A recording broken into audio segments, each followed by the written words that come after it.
कराची अब्दुल्ला शाह गाजी ॻोठ जे ब्लॉक ई खां पोइ ब्लॉक जी खिडाइण लाइ तयारियूं शुरू थी वयूं। अदालती हुकुमनामे जी आड़ में Sindh police anti encroachment police, revenue department, ज़िले ओभर इंतजामिया तरफ़ां घरनि खे मसमार करण लाइ प्लानिंग, रहवासियुनि तरफ़ां मुज़ाहिमत जो ऐलान, एहतिजाजी मुज़ाहिरो करे घरनि जे तहफ़ुज़ ख़ातिर जानियुनि जा नज़राना ॾियण जो चिता।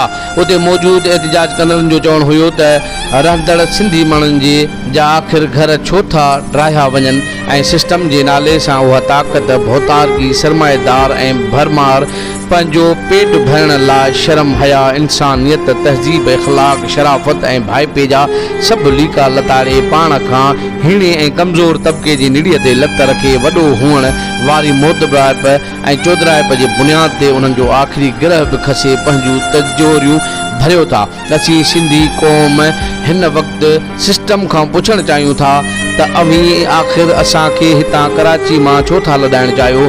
ताक़त इस्तेमालु करे असांजे बचड़नि जा उजा छो था किरायो ऐं उन्हनि खे छो था बेघर कयो? आख़िर असांखे ग़ुलामीअ मां छो नथा आज़ादु करियो? असां तव्हांजो कहिड़ो ॾोह आहे? असां त तव्हांखे पंहिंजी जीअ में जायूं ॾिनियूं हुयूं। सिंध त हमेशह मुहबतुनि जी सरज़मीन रही आहे। हीअ माखीअ खां मिठड़ी ऐं साह खां प्यारी धरती इंसान ज़ात लाइ अमुन, आशिती, मोहब्बत, एकता ऐं वहदत जो अहिड़ो नमूनो हुई जिते हर धुकारियल रूह खे आसीस थे मिली ऐं हर उञायल रूह खे ॼण त आबे हयात जो सचश्मो हुई।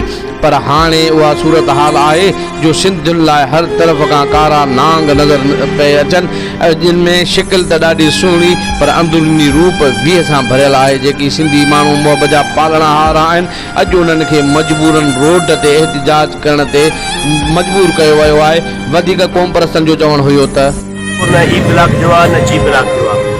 मां सम्झां थो त मुशरफ खां पोइ हिकु दफ़ो ॿीहर जेका तमामु हिकिड़ी गहरी साज़िश थिए पई सिंधी आबादी जे ख़िलाफ़ ऐं शायदि ताक़तवर थियूं या जेके अदालतुनि में करप्ट जज वेठा आहिनि उन्हनि जेको तइ करे वरितो आहे त कराची मां सिंधी माण्हू कीअं भॼाइजे। मां सम्झां थो हीअ उनजी हिकिड़ी कड़ी आहे त कॾहिं ई ब्लॉक ते का हा, कॾहिं एच ब्लॉक ते का हा, कॾहिं जी ब्लॉक ते का हा, कॾहिं कहिड़ी आबादी ते का आहे असल में गाज़ी ॻोठ ऐं हीअ सैंक्शन ॻोठ आहे। हुकूमत पाण खे सर्वे कयो आहे, माण्हू खे अलॉटमेंट ॾिनी अथऊं, माण्हू करोड़नि रुपए जा चालान भरिया आहिनि, पर उनजे बावजूदि ही फ्री घरी जेके अची सिंधी आबादी खे थ्रेट ॾियनि था, उन्हनि खे ड्राइण जी कोशिशि कनि था।